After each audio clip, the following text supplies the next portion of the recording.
Hello guys, நான் வந்து இன்றைக்கி அதிசயமாக வேலை பார்த்துட்டு இருந்தேன். காயப்பட்ட துணியெலாம் எடுத்து வச்சிட்டு இருந்தேன். என் தங்கச்சும் பார்த்திங்கன்னா எனக்கு ஹெல்ப் பண்ணிக்கிட்டு இருந்தா.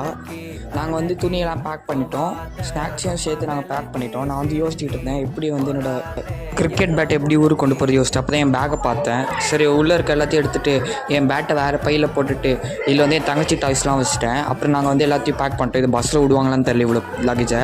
எனக்கு பசிக்கிற மாதிரி இருக்குன்னு சொல்லிட்டு நான் சோயா வாங்க போயிட்டேன். 30 ரூபாய்க்கு தான் வாங்க போகிறேன். எங்கள் சேஞ்ச் இல்லைன்னு சொல்லிட்டு நான் 100 ரூபாய் எடுத்துகிட்டு போகிறேன். அப்புறம் நான் வாங்கிட்டு வந்துட்டு பிளேட்டில் போட்டு 2 பேர் நானும் என் தங்கச்சி ஷேர் பண்ணி சாப்பிட்டோம்.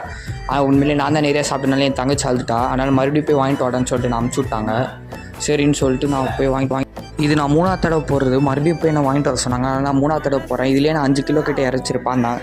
அந்த அங்கிளே பார்த்து என்னை சிரிச்சார். சரி ஓகேன்னு சொல்லிட்டு போய் சாம்பாரை சாப்பிட்டுட்டு 9:30 பஸ்ஸுக்கு 8:40க்கு நாங்கள் வந்து இப்போ லக்கேஜெல்லாம் கஷ்டப்பட்டு பேக் உள்ள காருக்குள்ளே வச்சுட்டு அந்த 4 பேர் உட்காந்துட்டு இருக்க சீட்டில் அப்படியே இருக்கப்பட்டு உட்காந்துட்டு போரூர் பைபாஸில் வந்து நின்றுட்டோம்.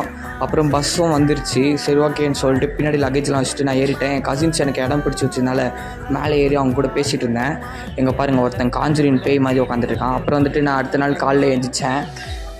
அப்புறம் பார்த்தா என் கசினில் என்ன தூங்கிட்டு இருந்தாங்க. அப்புறம் வந்துட்டு என்ன பஸ்ஸு நிறுத்திட்டாங்க. என்னென்னு பார்த்தா ஸ்டாப் வந்துடுச்சு.